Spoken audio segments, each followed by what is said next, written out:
নমস্কার। খেলার নাম বাবা জীবন। বাংলাদেশের দখলদার সরকারের মুখিয়া ইউনূসের এই মুহূর্তে সেই অবস্থা। এমন গুঁতো খেয়েছে যে বাংলাদেশে বিজয় দিবসের কুচকাওয়াজ নিষিদ্ধ করার পরে কলকাতায় যে বিজয় দিবসটি হবে তাতে তিনি 20 জন প্রতিনিধি পাঠাচ্ছেন, যারা প্রাক্তন সেনাকর্তা এবং বিশিষ্ট জন। তারা কারা তা আমরা জানি না, কিন্তু হঠাৎ তাদের এরকম সিদ্ধান্ত কেন? তার কারণ 1971 সালে মিত্রবাহিনী অর্থাৎ ভারতের সেনাবাহিনী এবং বাংলাদেশের মুক্তিবাহিনী মিলে বাংলাদেশ স্বাধীন করেছিল। চূড়ান্ত বিজয় এসেছিল 16ই ডিসেম্বর 1971 সালে, যখন পাকিস্তানের জেনারেল নিয়াজি তার 93,000 সৈন্য নিয়ে আত্মসমর্পণ করেছিল মিত্রবাহিনীর সামনে। কলকাতা থেকে উড়ে গেছিলেন লেফটেন্যান্ট জেনারেল জগজিৎ সিং অরোরা এবং আরও বাংলাদেশের সেই মুহূর্তের প্রবাসী সরকারের কেউ কেউ। ওই দিনের পর থেকে বাংলাদেশ এবং ভারত এই বিজয় দিবসটি পালন করে তাদের সাফল্যের প্রতীক হিসেবে। ঢাকাতেও হয়, কলকাতাতেও হয়। কলকাতাতে বাংলাদেশ থেকে এর আগে প্রচুর মানুষ এসেছেন এই অনুষ্ঠানে, এবং ভারত থেকেও অনেকেই গেছেন এই অনুষ্ঠানে ঢাকায়। কিন্তু হঠাৎ দেখা গেল 5ই অগস্ট 2024-এ শেখ হাসিনাকে দেশ থেকে উৎখাত করার পরে তিনি ভারতে যখন দেশান্তরী হলেন, তারপরে হঠাৎ বিজয় দিবসের কুচকাওয়াজ বন্ধ। বিজয় দিবসটা হয়ে গেল অন্যান্য যে কোনো দিনের মতো।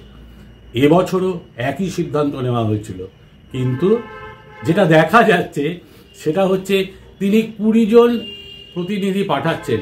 হঠাৎ তার কেন এই উদ্যোগ? এই উদ্যোগের প্রধান কারণ আরেকটি উদ্যোগ যেটা কলকাতায় নেওয়া হয়েছে। কলকাতায় কি নেওয়া হয়েছে? কলকাতায় পার্ক স্ট্রিটের ওখানে যে জওহরলাল নেহরু মূর্তি আছে, সেখান থেকে ফোর্ট উইলিয়াম অবধি একটি মিছিল যাবে। তারা উদযাপন করবে বিজয় দিবস। তাতে কি এমন গেল এলো? তাতে বাংলাদেশ সরকারের এত চিন্তার তো কিছু হওয়ার কথা নয়। কারা এটার উদ্যোগী? উদ্যোগী হচ্ছে যারা বাংলাদেশ প্রেমী কলকাতার মানুষ, এবং সেই বাংলাদেশিরা যারা প্রাণ ভয়ে এই মুহূর্তে কলকাতায় রাজনৈতিক আশ্রয়ে আছেন, তারাই এই উদ্যোগটা নিয়েছেন। এর আয়োজকদের নাম বাংলাদেশ কমিউনিটি ইন ইন্ডিয়া। কিন্তু মুদ্রা কথা, এটা একটা খুব বড় সমাবেশ হতে চলেছে। কেন বড় সমাবেশ হতে চলেছে সে প্রসঙ্গে আসি। এর মূল কারণ, এই মুহূর্তে বাংলাদেশের দখলদার সরকারের মুখিয়া ইউনূস যথেষ্ট রকমের চাপে আছেন। প্রথম চাপ কি? দুদিন আগে ভারতের পররাষ্ট্রমন্ত্রী এস জয়শঙ্কর খুব পরিষ্কার বলে দিয়েছেন যে ভারতে আশ্রয় গ্রহণকারী শেখ হাসিনা তিনি নিজেই সিদ্ধান্ত নেবেন যে তিনি কতদিন এখানে থাকবেন, তিনি কি করবেন, সেই সিদ্ধান্তটা পুরোপুরি তার। এখানে একটা কথা কিন্তু বলার আছে। যেটা বলার আছে সেটা হচ্ছে বাংলাদেশ সরকারের যে ক্যাঙ্গারু কোর্ট, তারা শেখ হাসিনাকে মৃত্যুদণ্ডাদেশ দিয়েছে মাত্র 143 দিন বিচারের পর। অথচ 400 দিনের বেশি কারাগারে রয়েছেন চিন্ময় স্বামী। তার আদালতে মামলা আজও ওঠেনি। অর্থাৎ যে হিন্দু নির্যাতনকারী ইউনূস প্রশাসন, তারা যে মৃত্যুদণ্ডাদেশ দিয়েছেন সে ব্যাপারে ভারত কোনো রকম সাড়া শব্দ করেনি, পরোয়াও করেনি। পরোক্ষে এস জয়শঙ্করের উক্তি থেকে এটা বোঝা যাচ্ছে ভারত কখনো কোনো অবস্থাতেই শেখ হাসিনাকে বাংলাদেশের হাতে তুলে দেবে না। এই একটা চাপ। দ্বিতীয় চাপ, নিরাপত্তা উপদেষ্টাদের যে সম্মেলন দিল্লিতে হয়ে গেছে, সেখানে সভাপতি করে দেওয়া হলো খলিলুর রহমান, বাংলাদেশের নিরাপত্তা উপদেষ্টা। তো তাকে তো সভাপতি করা হলো, কিন্তু তার আগের দিন তাকে ডেকে পাঠানো হলো। তাকে ডেকে পাঠিয়ে অজিত ডোভাল তার হাতে একটি ডসিয়ার বা প্রমাণপত্র তুলে দিলেন, যে প্রমাণপত্রে অত্যন্ত পরিষ্কার যে বাংলাদেশের মধ্যে কোথায় কোথায় সন্ত্রাসবাদী কার্যকলাপ চলছে।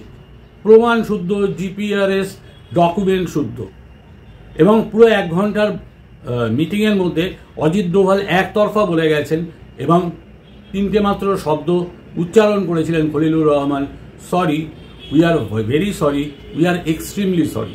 এই 3টে বাদে ওনার বলার কিছু ছিল না, কেননা হাতে পরিষ্কার প্রমাণ বাংলাদেশে যে সন্ত্রাসবাদের চাষ হচ্ছে তার সত্যতা নিয়ে। আজ বাংলাদেশে আইএসআই প্রচণ্ড রকমের সক্রিয়। শুধুমাত্র ঢাকায় পাকিস্তান দূতাবাসে তারা তাদের দপ্তর খোলেনি। একজন ব্রিগেডিয়ার আছেন তার দায়িত্বে, তার নিচে আছেন কর্নেল, এবং বাংলাদেশের প্রত্যেকটা জেলাতে তারা এক একটা করে শাখা অফিস খুলতে চলেছেন। এই পুরোটাই হয়েছে ইউনূসের সমর্থনে। এই যে ধাক্কাটা, অর্থাৎ বাংলাদেশ ভাবেনি যে ভারত এভাবে ডসিয়ার তুলে দেবে, সেটা কিন্তু ইউনূসের পক্ষে যথেষ্ট চাপে।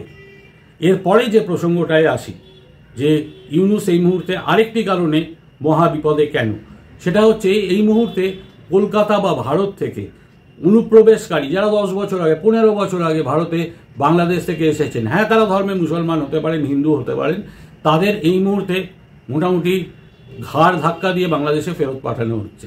এবং এই যে ফেরত পাঠানো হচ্ছে এই ঘুষপেটিয়াদের, তার পেছনে দুটো কারণ আছে। একটা কারণ অবশ্যই সেটা হচ্ছে এরা রাজনৈতিক ক্ষেত্রেও নিজেদের দখলদারি কায়েম করতে চেয়েছিল, অর্থাৎ তারা ভোটার হয়েছিল। আমি একজন বিদেশির নির্বাচনে নির্বাচিত হব, এটা নিশ্চয়ই ভারতীয় সংবিধানের কাম্য নয়। ফলে এই ঘুষপেটিয়াদের এই মুহূর্তে এক ধাক্কায় বার করে দেওয়া হচ্ছে। কিন্তু ঘুষপেটিয়ারা গত 15 বছর যে মৌরুষি পাটটা গেড়ে ভারতে বসেছিলেন, তাদের সেই জায়গাটা একটা চূড়ান্ত ধাক্কা পড়েছে। তারা নিশ্চয়ই খুশি হননি। তারা একটা জিনিস তখন জানতেন যে শেখ হাসিনা যতক্ষণ আছেন তাদের আর যাই হোক ভারত থেকে তাদের বিতাড়িত হতে হবে না। কিন্তু এই মুহূর্তে শুধুমাত্র একটাই কারণ, বাংলাদেশে যে দখলদার সরকার ক্ষমতায় আছে তারা ক্রমাগত ভারত বিরোধী কার্যকলাপ এবং তাদের বাক্যবর্ষণ করেই চলেছেন। তার পরিণতি এটাই। বাংলাদেশে এই মুহূর্তে জামাতে ইসলামের রাজ চলছে, অর্থাৎ আওয়ামী লীগকে নিষিদ্ধ করা হয়েছে।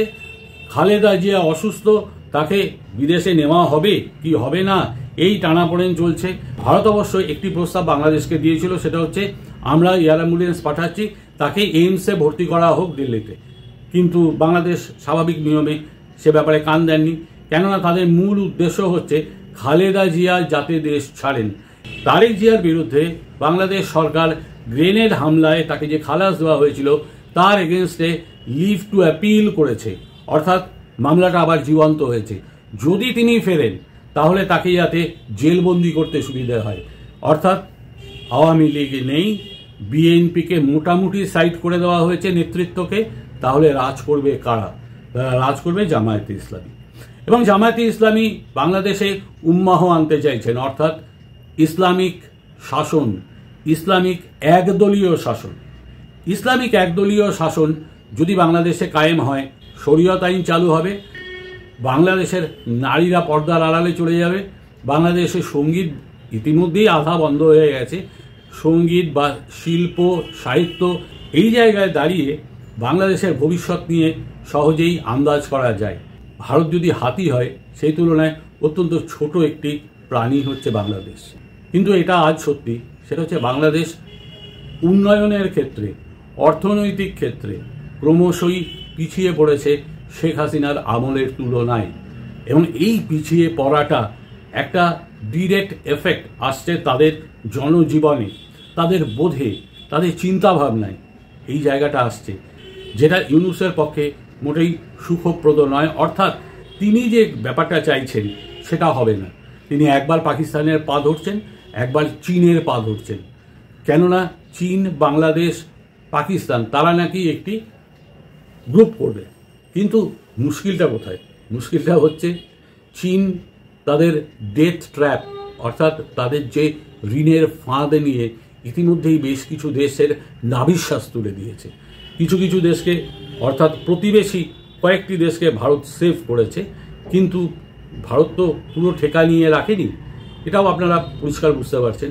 এই চীন কখনোই ভারত, বাংলাদেশ বা অন্যদের বন্ধু হতে পারে না, কেননা চীন হচ্ছে একান্তভাবে ভীষণ রকমের স্বার্থপর দেশ। আর পাকিস্তান, ওটা তো বিক্রি হয়ে গেছে, ওটা বিক্রি হয়ে গেছে মৌলবাদের কাছে, ওটা বিক্রি হয়ে গেছে মার্কিন দেশের কাছে। সেখানে নাকি এখন তুরস্ক ঝাঁকে ঝাঁকে ড্রোন তৈরি করার জন্যে কারখানা বসাচ্ছে। তাদের এই মুহূর্তে সিন্ধুর জলপ্রবাহ অনেক কমে গেছে, তৈরি হচ্ছে না তাদের খাদ্যশস্য, সব মানি।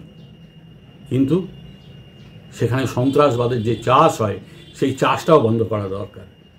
তাই দারুণ মজা লাগছে আজ ইউনূসের অবস্থা দেখে।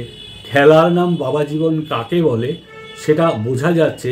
এবং আগামী 16ই ডিসেম্বর অত্যন্ত গর্বের সাথে ঘোষণা করতে চাই যে গৌরব আমাদের ছিল, অর্থাৎ পাকিস্তানকে পরাজিত করে নতুন বাংলাদেশ সৃষ্টির, তার উদযাপন যতই ইউনুস বন্ধ করে দিক না কেন কলকাতায় অত্যন্ত বড় করে হচ্ছে, বিরাট বড় জমায়েত হবে, সেটাই ইউনুসের সবচেয়ে ভয়ের। আজ এটুকুই। নমস্কার, প্রত্যেকে ভালো থাকবেন। যদি আমার বক্তব্য পছন্দ হয় দয়া করে চ্যানেলটা সাবস্ক্রাইব করবেন, এটুকুই বলি, যেটা আমাকে উৎসাহ দেবে ভবিষ্যতে আরও ভিডিও বানানো।